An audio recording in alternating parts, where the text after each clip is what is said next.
Le matin où ma fille aînée a posé sa main sur mon épaule et m'a dit, avec ce sourire doux qui cache toujours quelque chose, que peut-être il serait temps pour moi de penser à un endroit plus adapté à mon âge, j'ai failli renverser mon café.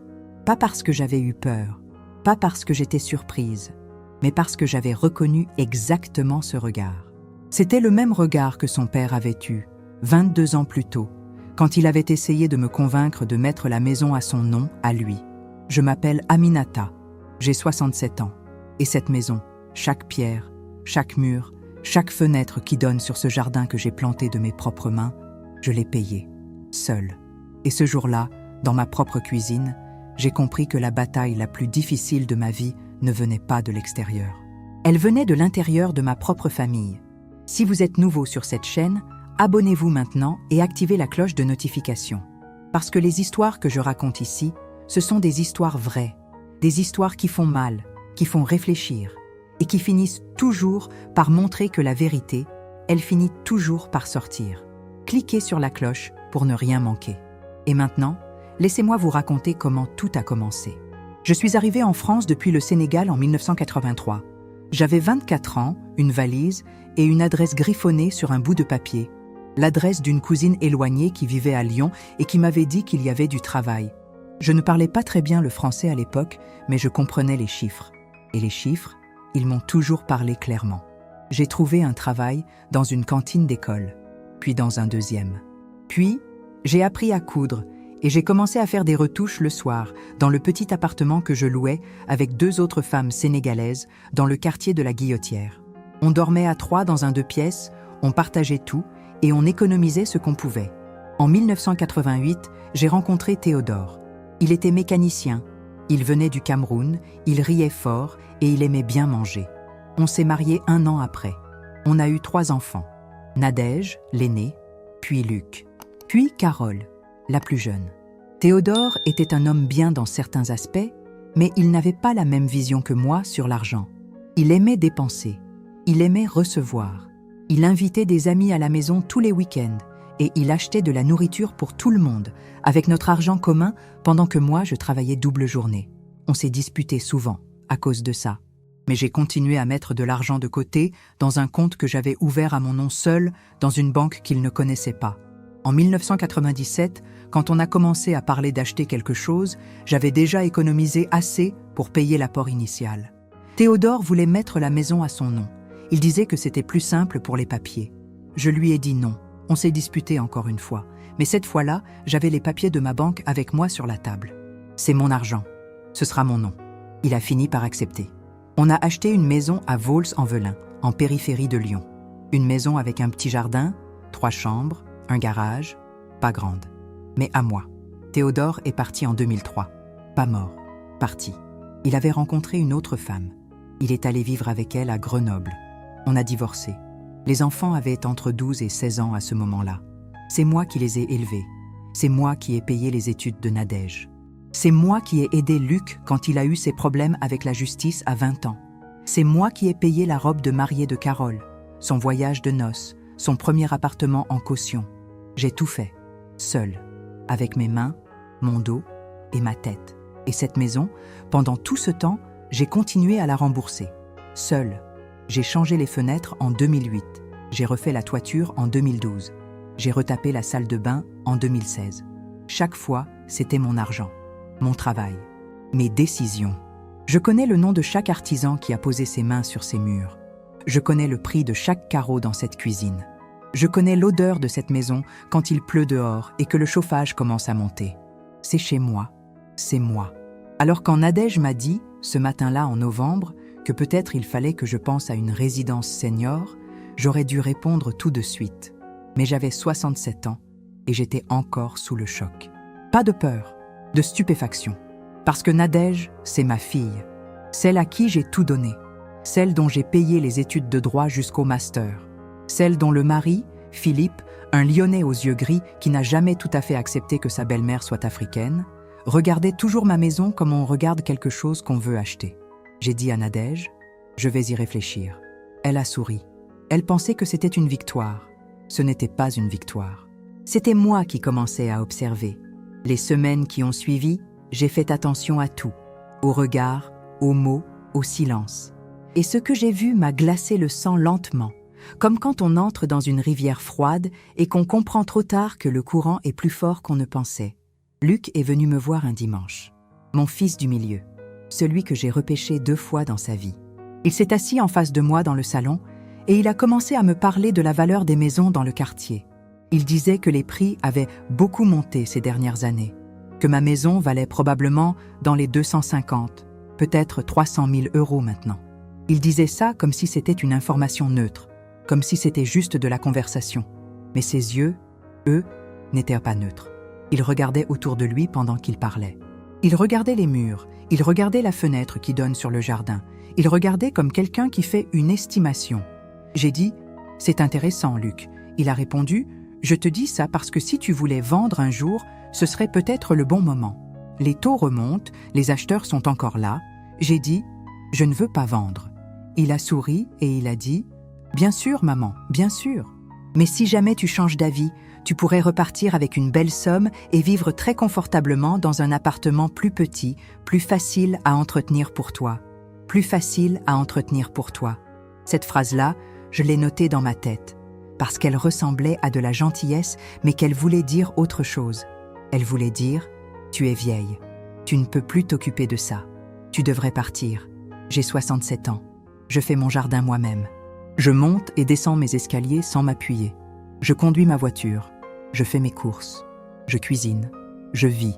Mais pour mes enfants, à ce moment-là, j'étais déjà en train de devenir un obstacle. Carole, la plus jeune, celle que j'aime d'un amour qui me fait encore mal tellement il est profond, elle m'a appelé 3 jours après la visite de Luc. Elle voulait savoir si j'avais réfléchi à ce que Nadège m'avait proposé. J'ai dit que je n'avais pas eu le temps. Elle a dit « Maman, on s'inquiète pour toi. Tu es seule dans cette grande maison. Et si tu tombais? Et si tu avais un malaise pendant la nuit ?» J'ai dit « J'ai un téléphone. » Elle a ri, mais son rire sonnait creux. Et puis elle a dit une chose qui m'a tout révélé. Elle a dit « Tu sais, si jamais tu décidais de faire quelque chose avec la maison, on pourrait en parler tous ensemble. En famille, comme si la maison était déjà un bien collectif. Comme si ma signature sur l'acte de propriété n'était qu'un détail administratif. » J'ai raccroché et je me suis assise dans mon fauteuil, celui près de la fenêtre du salon, avec la vue sur le jardin. J'ai regardé le prunier que j'avais planté en 2005, après le divorce. Il était grand maintenant. Il donnait des prunes chaque été. Je les ramassais, je faisais de la confiture, j'en donnais à mes voisins. Le vieux Maurice d'à côté, qui avait 81 ans et vivait seul depuis la mort de sa femme, il attendait ma confiture chaque année. Il disait que c'était la meilleure du quartier. Je n'avais pas besoin qu'on s'inquiète pour moi. J'avais un jardin, un prunier, un voisin qui aimait ma confiture et une maison à mon nom. Mais là, pour la première fois depuis longtemps, j'ai senti quelque chose que je n'avais pas senti depuis les années avec Théodore. Ce sentiment d'être entouré de gens qui parlent de ta vie comme si tu n'étais pas dans la pièce. Comme si tes décisions étaient déjà prises par d'autres et qu'il ne restait plus qu'à t'en informer. J'ai appelé mon amie Fatoumata ce soir-là. On se connaît depuis 1986. Elle est arrivée de Guinée 1 an après moi. On a traversé beaucoup de choses ensemble. Je lui ai raconté les conversations avec Nadège, avec Luc, avec Carole. Elle a écouté sans m'interrompre. Et quand j'ai fini, elle a dit « Aminata, fais très attention. Quand les enfants commencent à parler de la maison de leur mère, c'est rarement pour son bien à elle. » Je savais qu'elle avait raison, mais je voulais encore croire que j'avais mal compris, que c'était vraiment de l'inquiétude, que mes enfants m'aimaient encore assez pour ne pas faire ça. Le mois de décembre est arrivé. Les fêtes approchaient. Et c'est là que les choses ont commencé à prendre une forme que je ne pouvais plus ignorer. Nadège m'a invité à dîner chez elle un vendredi soir. Elle avait aussi invité Luc et Carole. Pas leurs conjoints, pas les petits-enfants. Juste les 4. Moi et mes 3 enfants. J'aurais dû comprendre à ce moment-là que c'était une réunion, pas un repas. Mais j'y suis allée. J'ai apporté une bouteille de vin et un gâteau que j'avais fait moi-même.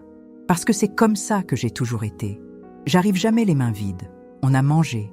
On a parlé de choses légères au début. La santé des uns et des autres. Le travail de Philippe, le mari de Nadège, qui venait d'avoir une promotion. Les enfants de Carole qui grandissaient vite.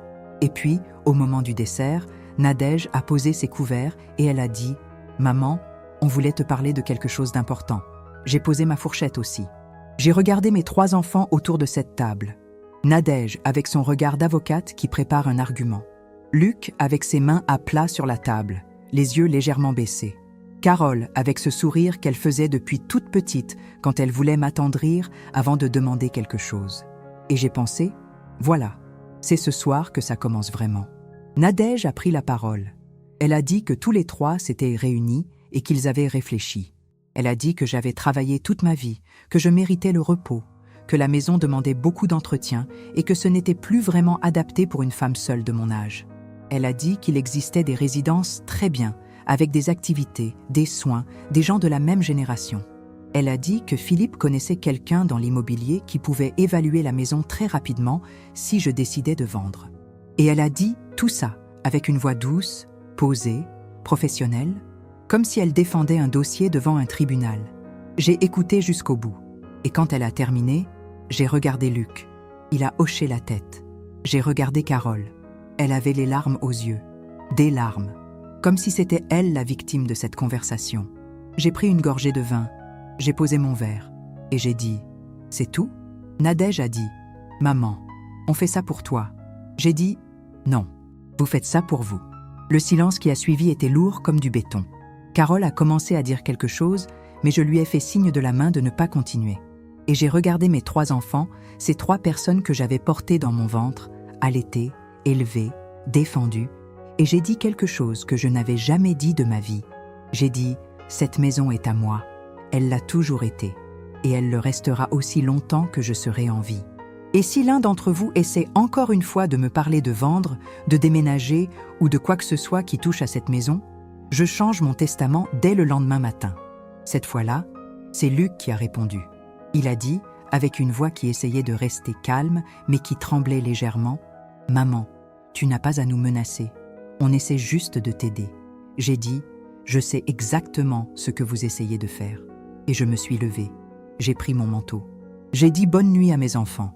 Et je suis rentrée chez moi, dans ma maison, avec mon prunier dans le jardin et ma confiture dans le placard. Mais ce soir-là, en rentrant dans cette maison qui sentait le propre et le bois ciré, j'ai compris que la bataille n'était pas terminée. Elle venait juste de commencer, parce que mes enfants n'avaient pas dit leur dernier mot, et moi non plus. Ce que j'ai découvert dans les semaines qui ont suivi, je n'aurais jamais imaginé que mes propres enfants pouvaient aller aussi loin. Les jours qui ont suivi ce dîner, j'ai gardé le silence. Pas parce que j'avais peur, parce que j'observais. J'ai appris ça très jeune, au Sénégal, de ma grand-mère Rokhaya. Elle disait toujours, avant de parler, laisse l'autre se montrer complètement. Les gens qui ont de mauvaises intentions, ils ne peuvent pas s'arrêter. Ils continuent, ils reviennent. Ils essaient encore. Et c'est là qu'on les voit vraiment. Mes enfants ont continué. 3 jours après le dîner, Philippe, le mari de Nadège, m'a envoyé un message. Pas un appel, un message. Il disait qu'il avait demandé à son contact dans l'immobilier de passer dans le quartier pour faire une estimation rapide, juste pour avoir une idée, sans engagement de ma part. Il disait que c'était une information utile à avoir. Il disait que ça ne coûtait rien. J'ai relu ce message 3 fois. Philippe n'avait jamais pris l'initiative de m'écrire directement pour quoi que ce soit en 20 ans de mariage avec ma fille. Jamais. Et là, il m'écrivait pour parler de ma maison. J'ai posé mon téléphone sur la table de la cuisine et j'ai bu mon café en regardant par la fenêtre. Le prunier était nu en décembre, mais les branches avaient cette forme que je connaissais par cœur. Je n'ai pas répondu à Philippe. Le lendemain, Nadège m'a appelé. Elle m'a demandé si j'avais reçu le message de son mari. J'ai dit oui. Elle a dit « Alors ?» J'ai dit « Alors rien. Je n'ai pas besoin d'une estimation. » Elle a soupiré. Ce soupir que j'avais entendu des centaines de fois depuis qu'elle était petite. Ce soupir qui voulait dire que je la décevais. J'ai dit « Nadège, je t'aime. » Mais cette conversation est terminée. Elle a dit « Maman, tu es butée. » J'ai dit « Non, je suis chez moi. » C'est Luc qui a fait le pas suivant. Et c'est là que j'ai compris que mes 3 enfants n'agissaient pas séparément. Ils agissaient ensemble. Ils s'étaient organisés. Ils avaient un plan. Luc est venu un samedi matin sans prévenir. Il avait les clés que je lui avais données 3 ans plus tôt pour les urgences. Il a sonné, j'ai ouvert, et derrière lui, il y avait un homme que je ne connaissais pas. La cinquantaine, costume sombre, une pochette sous le bras. Luc a dit « Maman, je te présente Monsieur Renard. Il est conseiller en patrimoine. » Il voulait juste te dire bonjour et t'expliquer comment certaines personnes de ton âge optimisent leur situation. J'ai regardé cet homme. Il souriait. Un sourire professionnel, celui qu'on apprend dans les formations pour rassurer les personnes âgées. J'ai regardé Luc. Et j'ai dit très calmement, « Luc, tu as amené quelqu'un chez moi sans me demander la permission. » Luc a dit, « C'est juste pour parler, maman. » J'ai dit, « Monsieur Renard, je vous souhaite une bonne journée. Revenez quand j'aurai demandé à vous voir. » Et j'ai fermé la porte. Luc a frappé encore une fois. J'ai dit à travers la porte, « Quand tu voudras venir me voir, tu appelles d'abord. » Il est reparti. J'ai entendu sa voiture démarrer. Et je me suis assise dans mon fauteuil et mes mains tremblaient légèrement. Pas de peur, de colère. Une colère froide, propre, qui ne crie pas mais qui décide. Ce soir-là, j'ai appelé Maître Konaté, un avocat que je connaissais depuis 10 ans, le fils d'une amie, un garçon sérieux qui avait grandi dans le même quartier que nous. Je lui ai tout raconté. Il a écouté attentivement. Et quand j'ai fini, il m'a dit 2 choses importantes. La première, tant que la maison est à mon nom et que je suis en pleine capacité mentale et physique, personne ne peut me forcer à quoi que ce soit, ni à vendre, ni à partir, ni à signer. La deuxième chose qu'il m'a dite était plus délicate.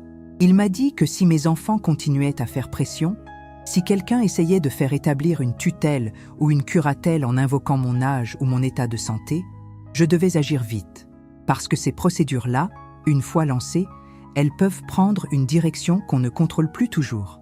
J'ai dit, « Qu'est-ce que je fais ?» Il a dit, « D'abord, un certificat médical récent attestant de votre état de santé parfait. Ensuite, si vous voulez protéger la maison, il y a des options. On peut parler d'une donation avec réserve d'usufruit, ce qui signifie que vous donnez le bien sur le papier, mais que vous continuez à l'habiter jusqu'à votre mort et que personne ne peut vous en chasser. Ou on peut simplement modifier votre testament de façon à décourager toute contestation future. » J'ai dit, « Je veux faire les 2. » On a pris rendez-vous pour le vendredi suivant. Dans les jours qui ont précédé ce rendez-vous, Carole m'a appelé 2 fois. La première fois pour me dire qu'elle s'inquiétait pour moi et qu'elle voulait qu'on se parle calmement. La deuxième fois pour me dire que Luc lui avait raconté ce qui s'était passé avec Monsieur Renard et qu'elle trouvait que j'avais mal réagi. Elle a dit, « Maman, Luc voulait juste t'aider. » J'ai dit, « En amenant un inconnu chez moi sans prévenir ?» Elle a dit, « Il ne pensait pas à mal. » J'ai dit, « Carole, je vous aime tous les 3. Mais je ne suis pas sénile, je ne suis pas malade, je ne suis pas perdue, et je n'ai besoin de personne pour gérer ma vie ou mes biens. » Elle a raccroché sans rien dire. Le vendredi, je suis allée chez mon médecin, le docteur Mbaye, un Sénégalais installé à Lyon depuis 20 ans, un homme droit et minutieux. Je lui ai expliqué la situation. Il m'a examiné complètement. Tension parfaite, bilan sanguin excellent, mémoire, réflexe, orientation. Tout était bon. Il a rédigé un certificat médical détaillé attestant que j'étais en pleine capacité physique et cognitive. Il a daté et signé. J'ai mis ce papier dans une enveloppe et j'ai mis l'enveloppe dans mon sac. Puis, je suis allée chez Maître Konaté. On a travaillé 2 heures. J'ai signé une modification de testament. Clair, précis, sans ambiguïté. Et j'ai fait autre chose que Maître Konaté m'avait suggéré, mais que je n'avais pas prévu de faire ce jour-là.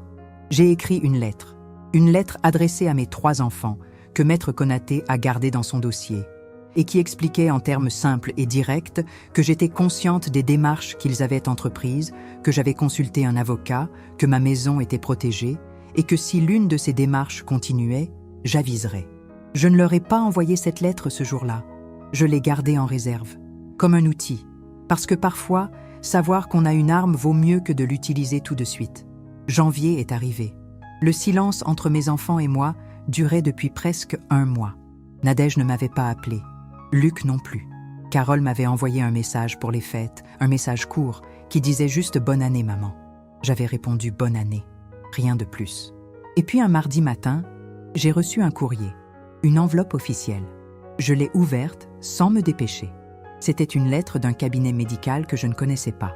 Elle disait qu'un de mes proches avait contacté leur service pour une évaluation gériatrique à domicile et que le rendez-vous était fixé au jeudi de la semaine suivante. Il demandait ma confirmation. J'ai lu cette lettre 2 fois. Puis, je l'ai posée sur la table. J'ai regardé par la fenêtre. Le jardin était gris et froid sous le ciel de janvier. Et j'ai compris. Quelqu'un de ma famille avait contacté un service gériatrique. Pour moi. Sans me demander. sans me prévenir, en essayant de me mettre devant le fait accompli. Voilà où on en était. Mes propres enfants essayaient de faire établir que leur mère de 67 ans, qui jardine, qui conduit, qui cuisine, qui gère ses comptes, avait besoin d'une évaluation médicale spécialisée. Pas parce qu'ils s'inquiétaient pour ma santé, parce qu'une expertise gériatrique peut être utilisée dans une procédure de tutelle. Et une procédure de tutelle peut donner à quelqu'un d'autre le droit de prendre des décisions à ma place, y compris sur ma maison. J'ai appelé Maître Konaté immédiatement. Il a dit « Envoyez-leur un courrier de refus aujourd'hui même. Ne leur ouvrez pas la porte jeudi. » Et il faut qu'on agisse maintenant sur la donation avec réserve d'usufruit dont on avait parlé. Le même après-midi, j'ai envoyé la lettre aux 3, celle que Maître Konaté avait gardée dans son dossier. Je l'ai envoyée par courrier recommandé avec accusé de réception. Les 3 enfants, 3 enveloppes, 3 accusés de réception. Le jeudi, personne n'a sonné à ma porte. Le service gériatrique a annulé après mon courrier de refus. Mais ce qui s'est passé le vendredi, 48 heures après que mes enfants ont reçu ma lettre, c'est quelque chose que je n'attendais pas. Quelque chose qui a tout changé. Ce vendredi-là, mon téléphone a sonné à 8 heures du matin. C'était Carole. Elle pleurait. Pas les larmes stratégiques du dîner de décembre. Elle pleurait vraiment. Sa voix était cassée, petite, comme quand elle avait 12 ans et qu'elle avait peur d'une punition. Elle a dit « Maman ». Juste ça. « Maman ». J'ai dit « Je t'écoute ». Elle m'a tout dit. Elle m'a dit que l'idée de la résidence senior venait de Philippe, le mari de Nadège, pas d'elle. Que Philippe avait convaincu Nadège que si la maison était vendue, ils pourraient récupérer leur part d'héritage de mon vivant pour financer quelque chose, un projet immobilier à eux, que Luc avait accepté parce qu'il avait des dettes qu'il m'avait cachées. Et qu'elle, Carole, elle avait suivi parce qu'elle avait eu peur d'être exclue si elle refusait. Elle a dit « Je savais que c'était mal, mais je n'ai pas eu le courage de dire non. J'ai écouté ma fille pleurer dans le téléphone pendant de longues minutes, et j'ai senti quelque chose de compliqué se déplacer dans ma poitrine. Pas de la pitié, pas de la colère, quelque chose entre les deux, quelque chose qui ressemblait à du chagrin. J'ai dit « Carole, je ne te demande pas de choisir entre ta mère et tes frères et sœurs, mais je te demande de ne plus jamais faire une chose pareille. » Elle a dit « Jamais. » Je te le jure, maman. J'ai dit « Alors on avance. » Nadège et Luc ont mis plus de temps. Nadège m'a appelé 2 semaines plus tard. Elle n'a pas pleuré. Nadège ne pleure pas facilement. Mais sa voix était différente. Elle a dit qu'elle avait honte. Elle a dit que Philippe et elle avaient eu une dispute sérieuse à cause de tout ça. Elle a dit qu'elle avait compris que son mari l'avait manipulée et qu'elle avait laissé faire. Elle a dit « Maman, je n'aurais jamais dû. » J'ai dit « Non, tu n'aurais jamais dû. On n'a pas tout réparé ce jour-là. Ce n'est pas comme ça que ça marche. Les blessures de ce genre ne disparaissent pas en une conversation, mais quelque chose s'est ouvert. Un espace où on pouvait peut-être recommencer à parler honnêtement. Luc a mis encore 3 semaines. Il est venu un dimanche, sans téléphoner avant, comme avant. Mais cette fois, il n'y avait personne derrière lui. Il était seul, les mains dans les poches, et il avait l'air épuisé. Il m'a dit qu'il avait des dettes de jeu qu'il n'avait dites à personne, que ça durait depuis 2 ans. Il a dit « J'ai cru qu'en prenant ma part de la maison, je pourrais m'en sortir. » Et j'ai laissé Philippe me convaincre que c'était raisonnable. J'ai regardé mon fils, cet enfant que j'avais sorti d'une mauvaise passe à 20 ans et qui se retrouvait de nouveau dans un mur. J'ai dit « Tu aurais pu me demander. » Il a baissé la tête. Il a dit « J'avais honte. » J'ai dit « La honte ne règle rien. On va trouver une solution ensemble. » Aujourd'hui, je suis toujours dans ma maison. Le prunier a commencé à bourgeonner. Le printemps arrive doucement. La donation avec réserve d'usufruit a été signée chez le notaire. Cette maison leur appartiendra un jour, quand je ne serai plus là. Mais tant que je suis là, elle est à moi. Et tout le monde le sait maintenant. Philippe, je ne le vois plus. Nadège et lui ont eu leurs problèmes à régler entre eux et ce n'est pas mon affaire. Mais ma fille, elle, revient me voir le dimanche. On boit du thé dans la cuisine. On ne parle pas toujours de ce qui s'est passé, mais on parle. Et c'est déjà beaucoup. Luc est en train de se soigner. Il a trouvé un groupe de soutien. Il m'appelle 2 fois par semaine. On avance. Carole, elle, est venue m'aider à tailler le prunier ce week-end. Elle portait de vieilles bottes et elle riait comme quand elle était petite. Et j'ai regardé ma fille dans mon jardin et j'ai pensé, voilà ce qui reste quand on enlève tout le reste. Pas la maison, pas l'argent, pas les murs ou les carreaux que j'ai payés un à un. Ce qui reste, c'est ça. ce rire dans le jardin, cette présence. Mais je n'ai rien oublié. Et je ne pardonne pas sans comprendre. Parce qu'une femme qui a construit sa vie seule, brique après brique, n'a pas le luxe de l'ingénuité. Elle a le devoir de la lucidité. Cette maison est à moi. Elle le sera jusqu'au dernier jour. Et ce jour-là, quand je partirai, ce sera sur mes propres termes, pas ceux de quelqu'un d'autre. Si cette histoire vous a touché, si vous avez reconnu quelque chose dans ce que j'ai vécu, écrivez dans les commentaires « Ma maison, ma vie ». Ces mots suffisent. Je les lirai tous.